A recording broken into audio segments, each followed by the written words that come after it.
ஸ்தோத்திரம். ஒரு நிமிடம் ஆண்டவர்கிட்ட நாம் கேட்க போகிறோம். ஆண்டவரே, என்னோடு கூட பேசும். நீர் பேசாத ஒரு தெய்வம் அல்ல. உம்மை நோக்கி கூப்பிடுகிற யாவருக்கும் நீர் செவி கொடுக்கிறவர். உம்மை நோக்கி கூப்பிடுகிற காக்கை குஞ்சுக்கும் ஆகாரம் கொடுக்கிறவர் என்று வேதம் தெளிவாய் சொல்லுகிறது. அவைகளை காட்டிலும் விசேஷித்தவர்கள் மனிதர்கள். எங்களுக்காக நீர் பெரிய காரியங்களை செய்து கொண்டிருக்கிற தயவுக்காக ஸ்தோத்திரம். அவைகளை சாட்சியாய் நிற்கத்தக்க விதத்தில் எங்களை நீர் மாற்றுகிறதற்காகவும் உமக்கு நன்றி செலுத்துகிறோம்.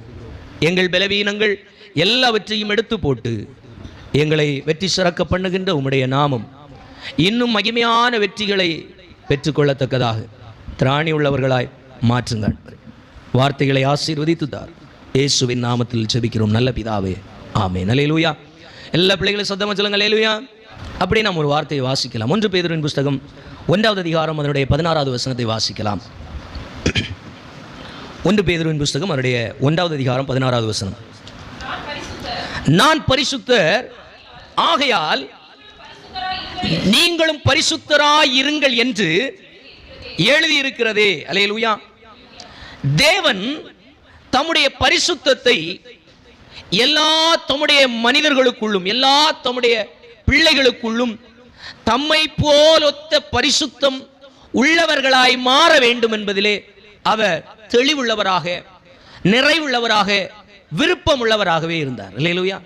எனவே தான் இருக்கின்ற அளவிற்கு, தம்முடைய மகத்துவத்திற்கு அளவிற்கு மனிதனை மாற்றும்படிக்குத்தான் ஆண்டவர் தம்முடைய ஒரே பேரான குமாரனாம் இயேசு கிறிஸ்துவை இவ்வுலகத்துக்கு வெளிப்படுத்தி இவ்வுலகத்திலே நம்மை போன்ற ஒரு மனிதனாய் அவதரித்து மனுக்குலத்தின் எல்லா பாவங்களுக்காக, எல்லா சாபங்களுக்காக கல்வாரி சிலுவையிலே குற்றமில்லாத ஒரு நிலையிலே குற்றத்திற்கு ஏதுவான தீர்வாக, சாபத்திற்கு ஏதுவான ஒரு தீர்வாக, அநியாயங்களுக்கு ஒத்த தீர்வாக இயேசு தம்முடைய பரிசுத்த இரத்தத்தை கல்வாரி சிலுவையிலே சிந்தினார். அல்லேலூயா.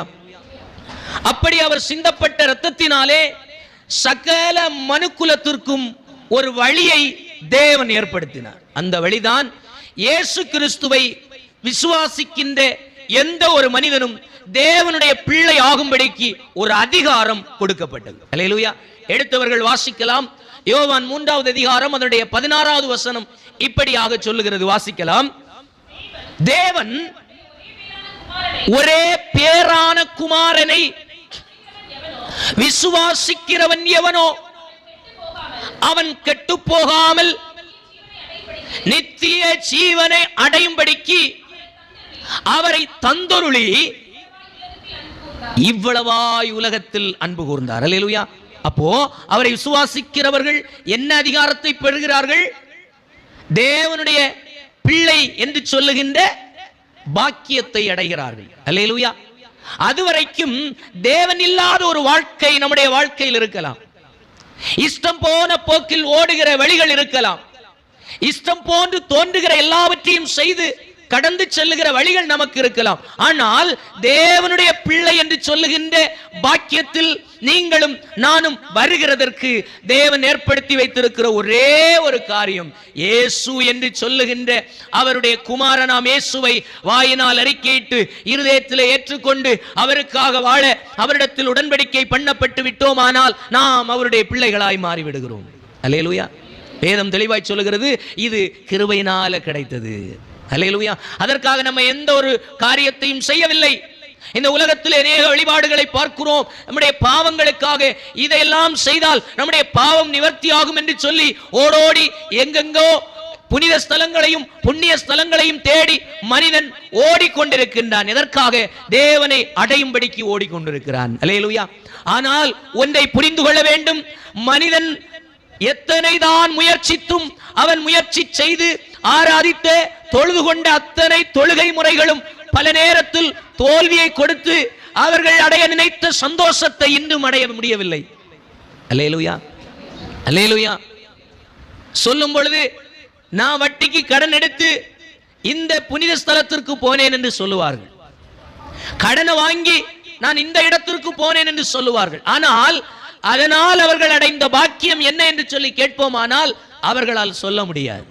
காரணம், மனிதன் தேடுகின்ற ஒரு வழிமுறைகளை மனிதன் தனக்கான ஒரு சமாதானத்திற்காக, தன்னுடைய மனநிறைவுக்காக ஒரு வழியை, இப்படி நான் செய்தால் நலமாயிருக்கும், என் வாழ்க்கை மாறும், நான் கடவுளை அடைந்து விடலாம் என்று சொல்லி ஓடி ஓடிக்கொண்டிருக்கிறான். அல்லேலூயா.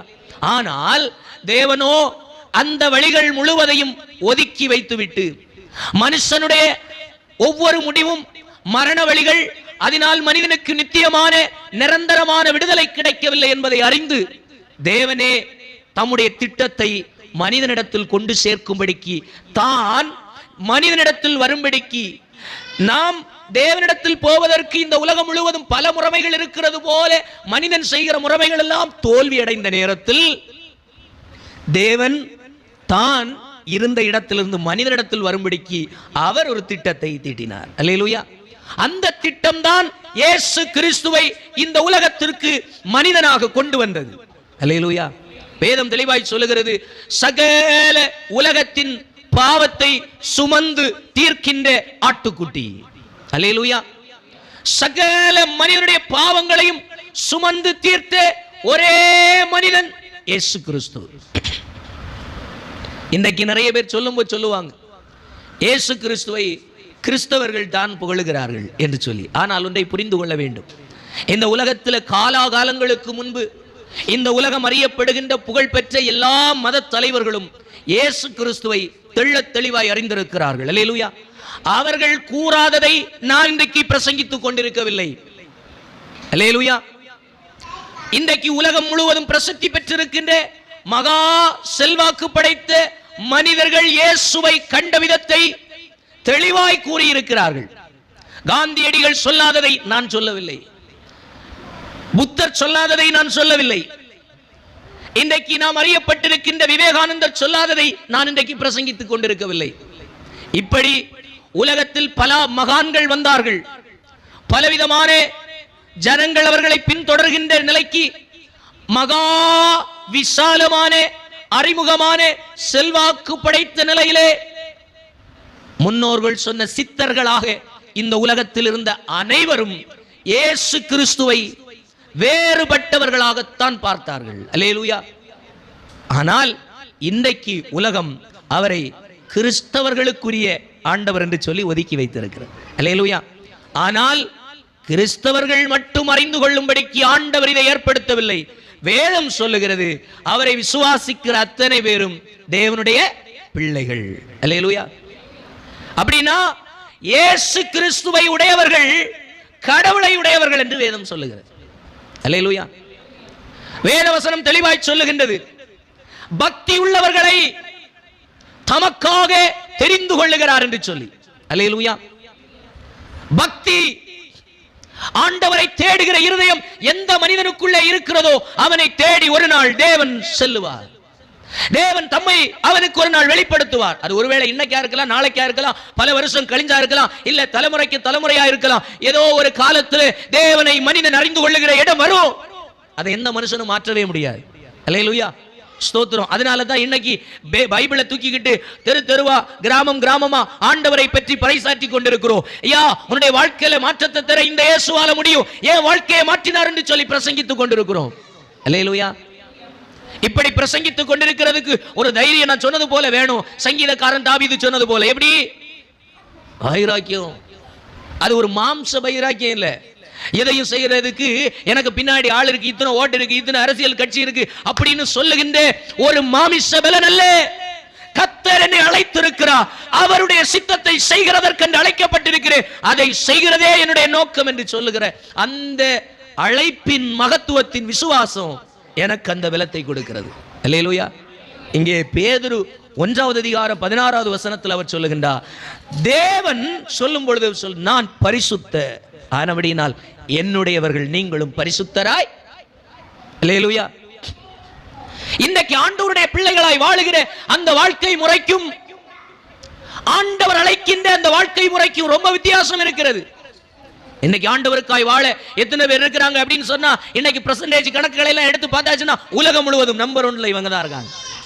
அல்லேலூயா. சொல்லுகிறார்கள் கிறிஸ்தவர்கள் தான் உலகம் முழுவதும் நம்பர் 1. அல்லேலூயா. ஆனால் தேவனுக்கும் அவர்களுக்கும் சம்பந்தம் இருக்கிறதா என்று சொல்லி ஒரு கேள்வியை முன்வைப்போம் என்று சொன்னா சம்பந்தமே இல்ல. ஏன்னா தேவன் சொல்லுகிறார், நான் பரிசுத்தர், ஆகையால் நீங்களும் பரிசுத்தராய் இருங்கள் என்று சொன்ன வார்த்தைக்கு முன்னாடி கணக்கு பார்த்தா ஒன்னும் நிக்கல. அல்லேலூயா. கழுத்துல சிலுவை இருக்கு, கையில செயின்ல எல்லாம் சிலுவை இருக்கு, தங்கத்துல எங்கெங்கோ போடுகிற எல்லாவற்றிலும் சிலுவை அடையாளங்கள் இருக்கிறது. கிறிஸ்துவின் அடையாளங்களுக்கு ஒப்பாக இவர்கள் எல்லாம் இந்த சுமைகள் இந்த இந்த இந்த அடையாளங்கள் எல்லாம் சுமந்து கொண்டிருந்தாலும் தேவன் தம்முடைய பிள்ளைகளை பார்த்து சொல்லுகிற ஒரு காரியம், நான் பரிசுத்தராய் இருக்கிறபடினாலே நீங்கள் பரிசுத்தராய் இருங்கள் என்று. அல்லேலூயா. அப்படி இன்றைக்கு பரிசுத்தம் இருக்கிறதா?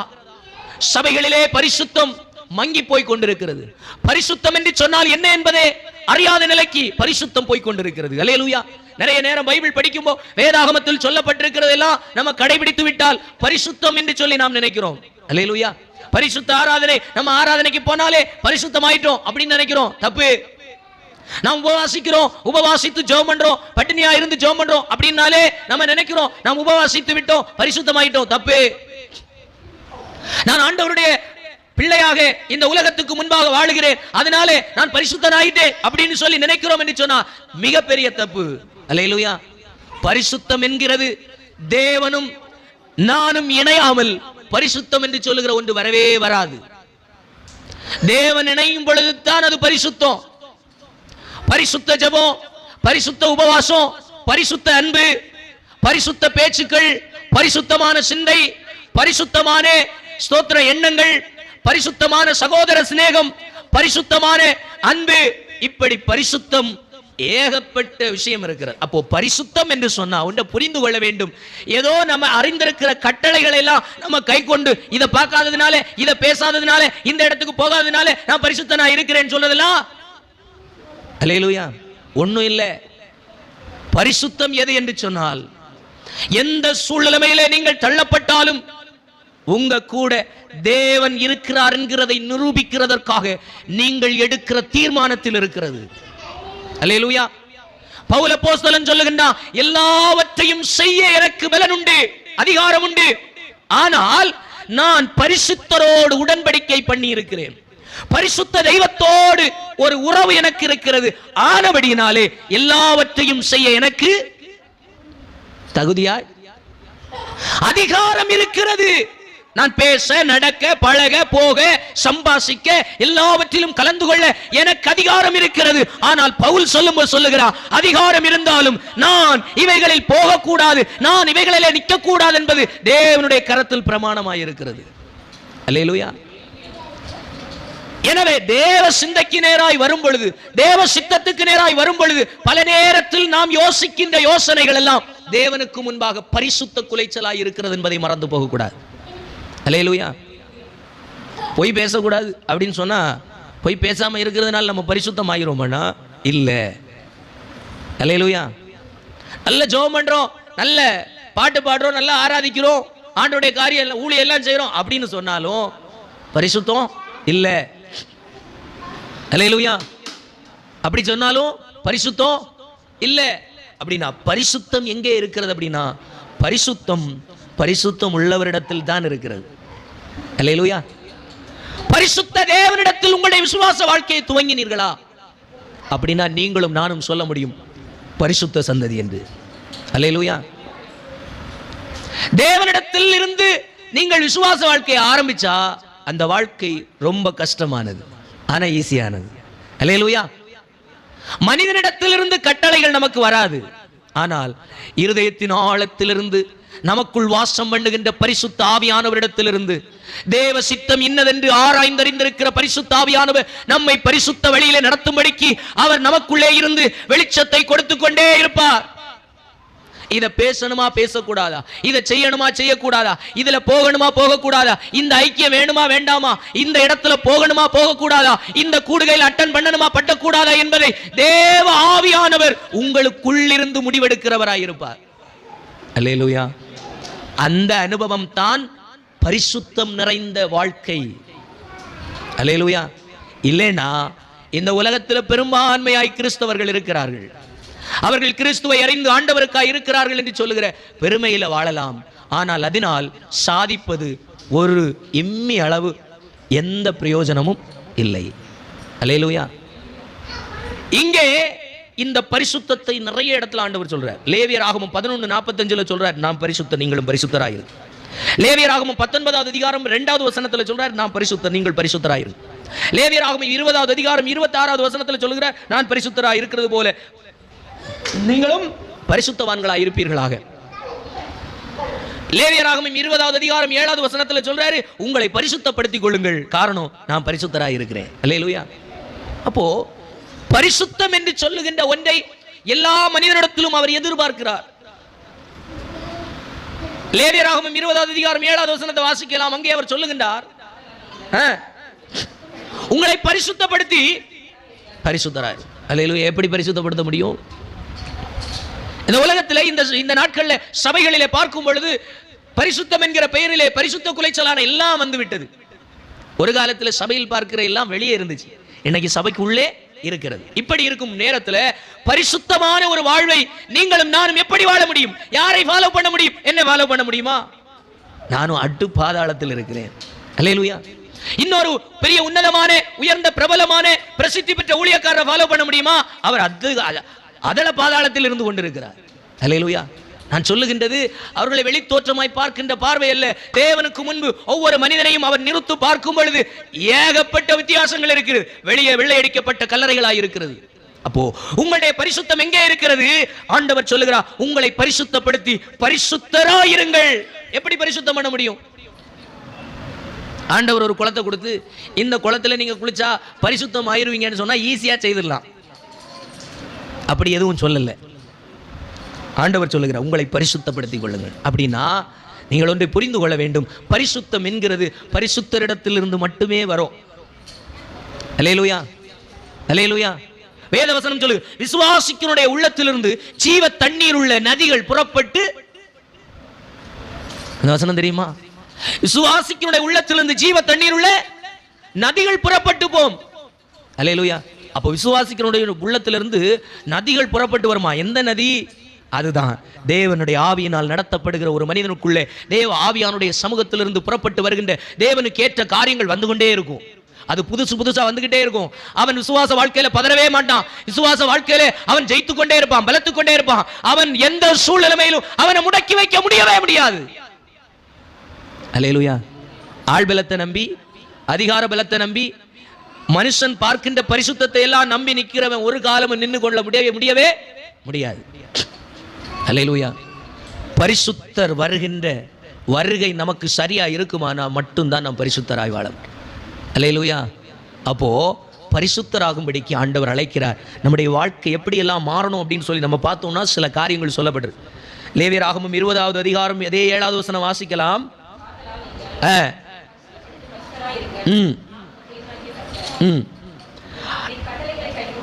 லேவியராகமம் 20:7 தானே?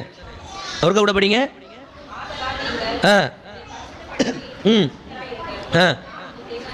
நான் உங்கள் தேவனாகிய கர்த்தர். அவ்வளவுதான்.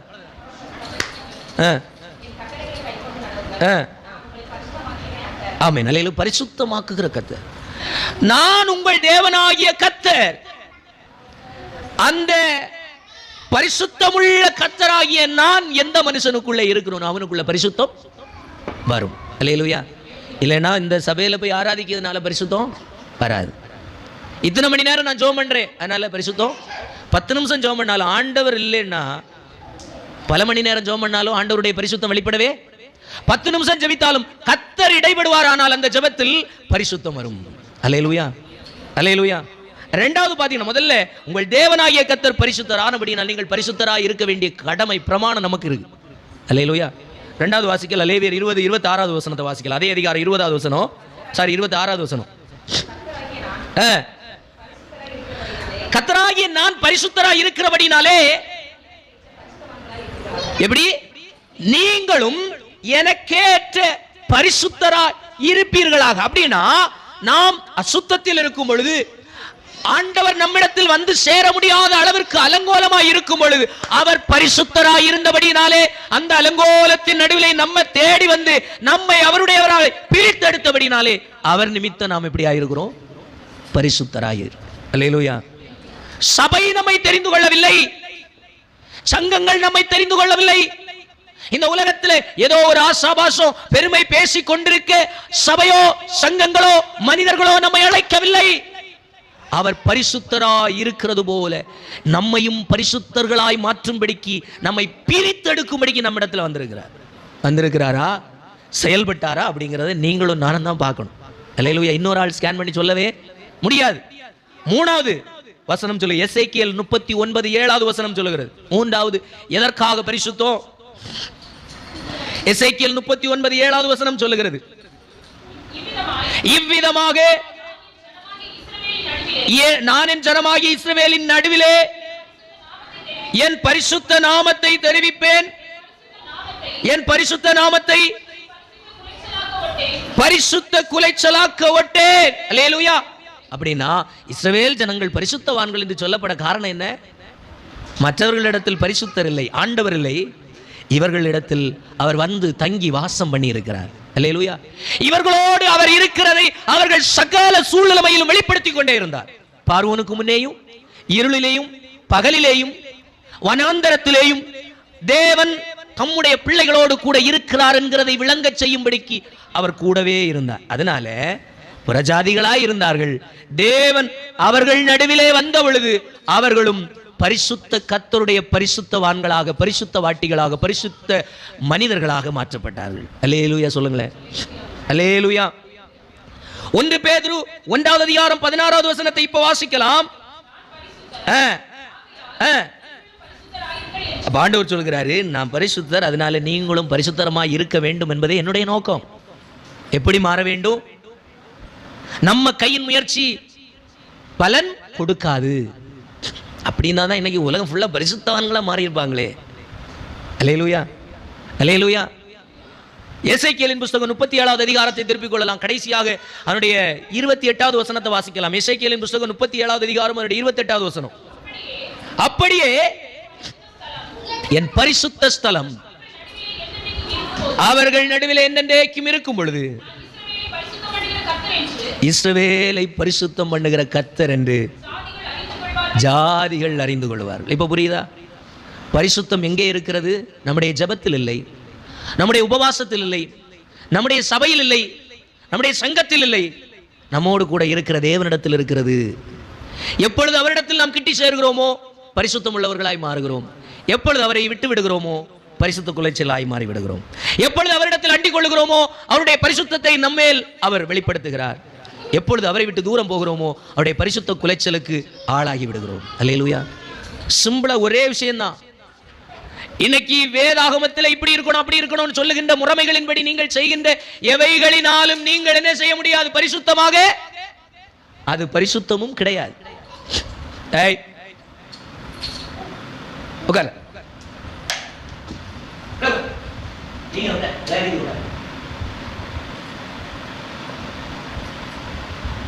நாம் செபிக்கிறோம், உபவாசிக்கிறோம், ஆலயத்துக்கு மட்டும்தான் போறோம் இப்படின்னு சொல்லுகிற இதெல்லாம் என்ன இல்லை? நமக்குள்ளே பரிசுத்தத்தை உண்டாக்காது. பரிசுத்தம் உண்டாக்குகிறவர் நமக்குள் பலன் கொண்டால் ஒழிய பரிசுத்தம். அல்லேலூயா சொல்லுங்க. நான் சொல்றது எத்தனை பேருக்கு புரியுது? புரியுதா? கொஞ்சமாவது புரியுதா? புரியலையா? பரிசுத்தம் என்கின்றது நாம் இப்படி நடக்கணும், இப்படி இருக்கணும், இப்படி பேசணும், இவைகளினால் உண்டாவதல்ல. இதை நீங்க புரிந்து கொள்ளணும். உங்களுக்குள்ளே பரிசுத்தம் உண்டாக்குகிற காரியம் நாம் முயற்சி செய்து செய்கின்ற செய்கைகளினால் அல்ல. தேவன் நம்மில் வந்து தங்கி நம்மை நடத்துகிறார் அல்லவா? அந்த நிலையில் எந்த ஒரு மனிதன் மாறுகிறானோ, எந்த ஒரு தேவனுடைய பிள்ளை மாறுகிறதோ, எந்த ஒரு கிறிஸ்துவை அறிந்தவன் மாறுகிறானோ அவனுக்குள் தான் பரிசுத்தம் நிலை கொண்டிருக்க முடியும். அவனுக்குள் தான் பரிசுத்தம் வெளிப்படும். அவனுக்குள் தான் வெளிச்சத்துக்கும் இருளுக்கும் வித்தியாசம் உண்டாகி கொண்டே இருக்கும். அல்லேலூயா. அப்படி இருந்ததுனால தான் பவுல் சொல்லுகின்றான், எனக்குள்ளே இருக்கின்ற 2 பிரச்சனையை பார்க்கிறேன். நான் நல்லது செய்யணும்னு விரும்புகிறேன், நல்ல சோமனணும்னு விரும்புகிறேன், ஆண்டவரை தேடணும்னு விரும்புகிறேன், ஆராதிக்கணும்னு விரும்புகிறேன். ஆனால் எனக்குள்ளே இருக்கிற பாவமோ நான் விரும்புகிறத செய்யாம, ஜெபத்தை செய்யாம, உபவாசத்தை செய்யாம, நான் தேவனோடு கூட பேசணும்னு விரும்புகிறத செய்யாம, அது எல்லாத்தையும் விட்டுட்டு ஏதோ தெருவில் உட்கார்ந்து சவுடால் விட்டு நேரத்தை போக்கடித்துக் கொண்டிருக்கிறேன். அல்லேலூயா. ஆண்டவருக்கு விரோதமாய் இருக்கிற காரியங்களை பேசிக்கொண்டு கோள் சொல்லிக் கொண்டு ஏதோ ஆண்டவருக்கு விரோதியா மாறிக்கொண்டிருக்கிறேன். யார் சொல்றா? பவுலே சொல்லுகின்றார். அல்லேலூயா. அப்போ 2 பிரமாணம் உங்களுக்குள்ள வேலை செய்யலைன்னா நீங்க புரிஞ்சுக்கிடணும், பரிசுத்தத்துக்கும் உங்களுக்கு பக்கத்திலே வரலன்னு அர்த்தம். அல்லேலூயா. செபிக்கணும்னு விரும்புகிறேன், ஆண்டவருடைய சித்தத்தை செய்யணும்னு விரும்புகிறேன், ஆனா அது இல்லாம இன்னொன்னு தான் எனக்குள்ள மேற்கொள்ளுதுன்னு ஒரு விஷயம் உங்களுக்குள்ள வரலைன்னா இந்த பரிசுத்தத்துக்குள்ள என்றே ஆகலைன்னு அர்த்தம். அது வருதுன்னு சொன்னா நீங்கள் பிடிக்க வேண்டிய இடம், வெற்றி பெற வேண்டிய இடம் எது அப்படின்னா, உங்களை அழைத்தவர் உங்களில் பலன் கொள்ள அவரிடத்தில் சார்ந்து கொள்ளுங்கள். அல்லேலூயா. உங்களை அழைத்த, உங்களை ரட்சித்த, உங்களை கொண்டு வந்த, உங்களை நிலைப்படுத்தின அவருக்குள் தான் உங்கள் வாழ்வின் பரிசுத்தம் அடங்கி இருக்கிறது. அவரை விட்டீங்கன்னா நீங்கள் அதை பெற்றுக்கொள்ளவே முடியாது. அல்லேலூயா. நீங்களும் நானும் அவருக்கு ஏற்ற உகந்த பாத்திரங்களாய் மாறும்படிக்கு தேவன் வைத்திருக்கிற அந்த திட்டத்தில் நாம் நிற்க வேண்டுமானால் தேவன் என்று சொல்லுகின்ற ஒன்று முதல்ல நமக்குள்ள வந்தால் ஒழிய அதுக்குள்ள நம்ம போகவே முடியாது. புரிஞ்சுச்சா? பரிசுத்தம் என்று சொல்லுகிறது எங்க அடங்கி இருக்கு அப்படின்னா தேவனுக்குள் தான் அடங்கி இருக்கு. தேவனுக்குள் வராம நாம் ஜெபிக்கிற ஜெபம் நம்முடைய சுய ஜெபமா இருக்கும். தேவனுக்குள் வராத விசுவாசம் எதுக்குள்ளத? நம்முடைய ஆசைகளினால் உண்டாகிறதா இருக்கும். தேவனுக்குள் வராத விருப்பங்கள், ஸ்தோத்திரம், நம்முடைய இந்த உலக சிற்றின்பங்களில் சார்ந்ததா இருக்கும். தேவனுக்குள் வராத, ஸ்தோத்திரம், எந்த ஒரு நன்மையும் தேவனால் கொடுக்கப்படுகிறவைகள் அல்ல. அல்லேலூயா. தேவன் எனக்கு செய்தார் என்று சொல்லுகிற சாட்சிகளும் அல்ல. இன்னைக்கு நிறைய சாட்சிகளை பார்க்க முடியும். ஆண்டவர் ஜெட்டு வாங்க பண்ணாரு என்று சொல்லுகிறார், அதாவது ஃப்ளைட் வாங்க பண்ணாருன்னு சொல்லுகிறது முதல் கொண்டு 10 கார் தந்தார். BMW ரோல்ஸ் ராய்ஸ் கார் வாங்க உதவி செய்தார் என்று சொல்லுகிற சாட்சிகளை எல்லாம் பார்க்கிறோம். இதெல்லாம் ஒரு சாட்சின்னு சொன்னா ஆண்டவர் அங்க கிட்ட இல்லைன்னு சொல்லி அர்த்தம். அல்லேலூயா. இதெல்லாம் தேவன் செய்வார். எப்போ செய்வார்? தேவனுக்கேற்ற பரிசுத்தத்தில் தேவ சித்தத்திற்காய் ஓடுகிற ஒரு மனுஷனுக்காய் இதெல்லாம் செய்வேன்னு தான் சொல்லியிருக்கிறார். முதலாவது தேவனுடைய ராஜ்யத்தும் அவருடைய நீதியை தேடுங்கள், அப்பொழுது உங்களுக்கு மற்ற எல்லாம் கூட கொடுக்கப்படும் என்று சொல்லியிருக்கிறார். அதனால இதை தேடுகின்ற சகல மனிதர்களுக்கும் அதுவும் கொடுக்கப்படும். அது ஒன்று. ஆனால் அது கொடுக்கப்பட்டதுனால நான் ஆண்டவரோடு கூட இருக்கிறேன் என்று சொல்லுகிறது அட்ட பொய், புழுகினது. அல்லேலூயா. அல்லேலூயா. அப்படி பார்த்தா அம்பானியும் சொல்ல முடியும், அனில் அம்பானியும் சொல்ல முடியும். அல்லேலூயா. ஸ்தோத்திரம். அல்லேலூயா. அவங்களுக்கு ஏகப்பட்டது இருக்கு சொல்றது. அல்லேலூயா. அதெல்லாம் பரிசுத்தம். உங்களை அழைத்தவருடைய அந்த விசுவாசத்தில் தேவனோடு கூட பயணிக்கிற அந்த முறை மனிதனை பார்த்து அல்ல. சில இப்படி தான் போகணும்னு சில முறைமையாய் அறிந்து கொண்டாலும், பாரம்பரியத்திற்காக தெரிந்து கொண்டாலும் அவைகளை பின்பற்றி போகாமல் தேவனிடத்தில் காத்திருந்து தேவனோடு கூட, ஸ்தோத்திரம், உடன்பட்டு தேவனோடு கூட நெருங்கி நீங்கள் எடுக்கிற ஒவ்வொரு அடிகளும் தேவனுக்கு ஏற்ற பரிசுத்தமானது. அல்லேலூயா. அது மனிதன் எதிர்பார்க்கிற எந்த மேன்மையும் இல்லாம போகலாம், ஆனால் மனிதன் எதிர்பார்க்கிறதற்கு நேர் எதிராய் பல போராட்டங்களும் வரலாம். அந்த விசுவாசத்தினால் நீங்கள் ஓடும் பொழுது உலகமே உங்களுக்கு எதிராய் வரலாம், ஆனால் அதிலே தேவனுடைய பரிசுத்தம் இருக்கிறது. அல்லேலூயா. இஸ்ரவேல் ஜனங்கள்ட்ட ஆண்டவர் வந்தாரு, தெரிந்து கொண்டாரு, நான் நல்ல விசாலமான இடத்துக்கு கொண்டு போறேன்னு சொன்னாரு. கேட்கும்போது சந்தோஷமா இருந்து அற்புதம் எல்லாம் செய்தாரு. பரவாயில்லை, இவர் அற்புதங்களை எல்லாம் செய்கிறார், நமக்கு இனி இவரை பிடிச்சா போதும்னு சொல்லி போனார். போய் கூட்டிட்டு போய் எங்க கொண்டு விட்டாரு? வனாந்திரத்தில் கொண்டு விட்டார். அல்லேலூயா. அல்லேலூயா. வனாந்திரத்தில் கொண்டு விட்டுட்டு உபாகமம் 8வது அதிகாரம் 2வது வசனத்தை வாசிக்கலாம். உபாகமம் 8:2 சொல்லிங்கன்னா அங்க சொல்லப்பட்டிருக்கிறது, உன் தேவனாகிய கர்த்தர் சிறுமைப்படுத்தும்படிக்கு அவருடைய கட்டளைகளை கை கொள்வாயோ கை கொள்ள மாட்டாயோ என்று சோதித்து உன் இருதயத்தில் இருக்கிறதே நீ அறியும்படிக்கு உன்னை இந்த 40 வருஷம் அளவும் வனாந்திரத்தில் நடத்தி வந்த எல்லா வழியையும். அல்லேலூயா. அப்போ அற்புதம் எல்லாம் செய்து பரிசுத்தமான தெய்வன் என்று தன்னை வெளிப்படுத்தி கொண்டு எங்க கொண்டு தான் வைக்க போறாரு? வனாந்திரத்தில் வச்சு அவன்கிட்டையும் கேட்க முடியாது, இவன்டையும் கேட்க முடியாது, அவங்களும் உதவ முடியாது, நம்மளும் உதவ முடியாதுன்னு சொல்லி நிலைமையில கொண்டு விட்டுட்டு அப்ப என்ன செய்ய போறீங்கன்னு கொண்டு விடுவார். அல்லேலூயா. அதுதான் உங்க விசுவாச வாழ்க்கையின் அடையாளம். அப்படிப்பட்ட சூழ்நிலைமை இருக்கா? கவலையே படாதுங்க. அந்த சூழ்நிலைமையும் கடந்து செல்லும் கர்த்தரால. அல்லேலூயா. மனுஷனால இல்ல, அண்ணனால இல்ல, தம்பினால இல்ல, சொந்த பந்தங்களினால இல்ல, ஊர்ல இருக்கிறவங்களால இல்ல, உங்களை அழைத்தவரால் ஒரு மாற்றம் அதே சூழ்நிலைமையில வருத்தவரால முடியும். வனாந்தரத்தில் 40 வருஷம் முடிஞ்சப்போ அதிலே தன்னுடைய விருப்பத்திற்கேற்ற பரிசுத்தமாக இருந்த பரிசுத்த மனிதர்களை வாக்கு பண்ணினது போலவே அவர்களை நிறைவுள்ளவர்களா ஆண்டவர் கொண்டு போய் பரிசுத்த சந்ததியாக கொண்டு வச்சார். அல்லேலூயா. எத்தனை பேர் தான் போய் சேர்ந்தாங்க? 2 மனுஷன்தான். காலேபும் யோசுவாவும் மட்டும் பரிசுத்தரோடு நடந்ததுனால அந்த 2 பேரும் போனாங்க. இத்தனை கூட்டத்தை நடத்தி வந்த மோசே கூட அந்த பரிசுத்தத்தில் என்ன செய்ய முடியல? நிற்க முடியல. அல்லேலூயா. விசுவாச வாழ்க்கை எவ்வளவு பெரிய கஷ்டமாக இருக்கும்போ நம்ம கையில் ஆண்டவர் இயேசு கிறிஸ்துவை கொடுத்துருக்கிறது எவ்வளவு கஷ்டமாக இருக்கும். அல்லேலூயா. கவலையே படாதுங்க. இந்த விசுவாச வாழ்க்கையினாலே நீங்கள் எபிரேயரின் புஸ்தகம் 11வது அதிகாரத்தில் பார்த்தீங்கன்னா, விசுவாசத்தினாலே பலத்த பெயர் பெற்ற விசுவாசிகளின் தந்தைகளாய் அழைக்கப்பட்டிருக்கிற சகல பரிசுத்தவான்களும் இந்த வழியாக கடந்து வந்திருக்கிறார்கள். அந்த வழியாக நீங்களும் நானும் கடந்து போகிறதற்காக ஆண்டவர் அழைத்து கொண்டு நிறுத்தி இருக்கிறார். அப்போ பரிசுத்தம் எங்கிருந்து வருகிறது? நம்முடைய ஜெபத்தில் இருந்து இல்லை, நம்ம ஆராதனையில் இருந்து அல்ல. நம் ஆராதிக்கிற தேவன் நம்மோடு இருந்தா நம்மிலிருந்து பரிசுத்தம் வெளிப்படும். அல்லேலூயா. உலக மனுஷன் ஒரு சூழ்நிலை வரம்போ ஒரு காரியத்தை செய்யறது போல செய்யாம தேவ சித்தத்திற்காய் காத்திருக்கிறோம் அல்லவா? அந்த காரியம் தான் நம்மிலிருந்து வெளிப்படுகிற பரிசுத்தம். அல்லேலூயா. அது ஆச்சரியமானது. மற்றவன் எல்லாம் அவனுடைய வல்லமை, சத்துவம், கிரிய, பெலன் அதெல்லாம் பார்ப்பான். ஆனால் தேவனுடைய சமூகத்தில் பரிசுத்தத்துக்காய் காத்திருக்கிறவனோ தேவனுடைய சித்தம் வெளிப்படுகிறதற்காக தேவனிடத்தில் தன்னை அர்ப்பணித்து மௌனமாய் காத்திருப்பான். அதிலே வெளிப்படுகிற பலன், கடைசியில் வெளிப்படுகிற பலனில் தான் தேவனுடைய பரிசுத்தம் விளங்கும். அல்லேலூயா. அது தோல்வியாக இருந்தாலும் நமக்கு கவலையே. அல்லேலூயா. இயேசு கிறிஸ்து மரித்து அடக்கம் பண்ணப்பட்ட இடத்துல அவர் தோல்வியை தான் சந்தித்தார். அவர் தேவகுமாரன் சிலுவையில் இறங்கி ஒன்றும் வரல.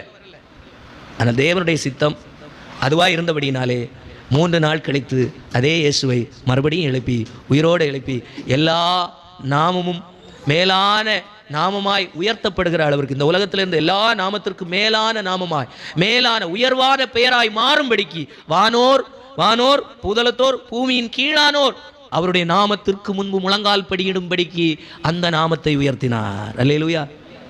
அங்கே தான் தேவனுடைய பரிசுத்தம் வெளிப்பட்டது. அல்லேலூயா. இல்லைன்னா ஆண்டவரை வச்சுட்டு நீங்க என்ன விரும்பினதை எல்லாம் செய்துட்டு ஆண்டவர் எனக்கு செய்தார்னு சொல்ற சாட்சி அல்ல நம்முடைய பரிசுத்தம். புரிந்துதா? சொல்றது புரிஞ்சுச்சா? பரிசுத்தம் எங்கே இருக்கிறதுனா பரிசுத்தரிடத்தில் இருக்கிறது. அவரிடத்தில் தேடுங்கள், அவர் உங்களை பரிசுத்தத்தில் நடத்துவார். அல்லேலூயா. நாம் ஜெபிக்க போகிறோம். இன்னைக்கு ஆண்டுடைய சமூகத்தில் நல்ல ஒரு சத்தியத்தை கேட்டிருக்கிறோம். பரிசுத்தரா இருக்கிறது போல நீங்களும் பரிசுத்தரா இருங்கள் என்று சொல்லி அழைத்தவர் தெளிவாய் சொல்லுகிறார். இன்னைக்கு உலகம், சபை, சங்கங்கள் சொன்ன பரிசுத்தத்தை நான் இந்த பகல் வேளையில் பிரசங்கிக்கவில்லை. தேவனிடத்திலிருந்து உண்டான பரிசுத்தத்தை பரிசுத்த மனிதர்கள் தங்களுடைய வாழ்க்கையிலே கண்டார்கள். அந்த பரிசுத்தம் உங்களிலே விளங்கும்படிக்கு அவரிடத்தில் சார்ந்து கொள்ளும்படிக்கு உங்களுக்கு சொல்லுகின்றேன். ஆண்டவரை பார்த்து சொல்லுங்க, ஆண்டவரே இந்த பரிசுத்தம் எனக்கு வேணும். ஆண்டவரே, எத்தனை பேர் கேட்க முடியும்? என்னை கேட்டுக்கொண்டிருக்கிற இந்த வார்த்தையின் சத்தத்தை கவனித்துக் கொண்டிருக்கிற ஒவ்வொருவரும் கேளுங்க, ஆண்டவரே எனக்கு இந்த பரிசுத்தம் வேணும். உம்மிடத்தில் தான் இந்த பரிசுத்தம் இருக்கிறது. என்னுடைய ஜெபத்தில் உம்முடைய பரிசுத்தம் வேணும். என்னுடைய சிந்தையில உம்முடைய பரிசுத்தம் வேணும். என்னுடைய ஆராதனையில உம்முடைய பரிசுத்தம் வேணும். என்னுடைய சாட்சியில உம்முடைய பரிசுத்தம் வேணும். தேவன் தான் பரிசுத்தம். தேவன் இல்லாத ஒன்று பரிசுத்தம் இல்லை. தேவன் இருக்கின்ற ஒன்று. கேளுங்க, ஆண்டவரே என் ஜெபத்துல நீர் இருக்கணும், என் பாட்டுல நீர் இருக்கணும், என் ஆராதனையில நீர் இருக்கணும். ஆண்டவரே நான் வேதத்தை படிக்குமோ நீர் இருக்கணும். அதுதான் என் பரிசுத்தம். அதுதான் என்னுடைய பரிசுத்தம். ஒரு காரியம் தோல்வியா நடக்கும்போ அதுல நீர் இருக்கணும். அதுதான் என் பரிசுத்தம். வெற்றியா நடக்கும்போ நீர் இருக்கணும். அதுதான் என் பரிசுத்தம். ஆண்டவரே அந்த பரிசுத்தரா இருக்கிற உம்மிடத்திலிருந்து வருகின்ற பரிசுத்தத்தை நாங்கள் பெற்றுக்கொள்ள விரும்புகிறோம், அனுபவிக்க விரும்புகிறோம். அந்த அனுபவத்தை எங்களுக்குள்ள தாரும் ஆண்டவரே. இன்றைக்கு இந்த வார்த்தைகளோடு கூட யாரெல்லாம் ஆண்டவரே எனக்கு இந்த பரிசுத்தம் வேண்டும் என்று கேட்டுக்கொண்டிருக்கிறார்களோ அவர்கள் அத்தனை பேர் மேலும் உம்முடைய பரிசுத்தம் விளங்கட்டும். நீர் இறங்கி செல்லுவீராக. நீர் இறங்கி சென்று அற்புதத்தை அடையாளத்தையும் செய்வீராக. ஆண்டவரே மனிதனால் முடியாத மாற்றங்களை அவருடைய இருதயங்களிலே கொண்டு வருவீராக, மனதிலே கொண்டு வருவீராக, சிந்தனைகளிலே கொண்டு வருவீராக, செயல்பாடுகளில் கொண்டு வருவீராக. இப்படிப்பட்ட மகத்துவமான மாற்றத்தை கொண்டு வந்த தெய்வம் பரிசுத்தர் என்று ஒவ்வொருவரும் சாட்சியாய் சொல்ல என் ஆண்டவர் உம்முடைய பரிசுத்தத்தை விளங்க பண்ணுவீராக. உம்முடைய கரத்தில் தாழ்த்துகிறோம் ஆண்டவரே. வார்த்தைகளை கொண்டு அப்பா பேசின அடியை நம்முடைய கரத்தில் மறைத்துக் கொள்ளும். கேட்ட ஒவ்வொரு பிள்ளைகளை மறைத்துக் கொள்ளும் ஆண்டவரே. இந்த வார்த்தைகளை கவனிக்கின்ற ஒவ்வொரு பிள்ளைகளையும் காத்துக் கொள்ளுங்க. இவர்கள் அறியாததும் இவர்களுக்கு எட்டாததுமான பெரிய காரியங்களை செய்வேர் என்று சொன்ன உம்முடைய வார்த்தையின்படியே உம்முடைய பரிசுத்தமான அப்பா ஸ்தோத்திரம், உம்முடைய பரிசுத்தம் ஒவ்வொருவர் மேலும் விளங்கட்டும் ஆண்டவரே. பலத்து கிரியை செய்வதாக ஆண்டவருடைய கரத்தில் தாழ்த்துகிறோம், ஆசீர்வதிக்கிறோம். இயேசு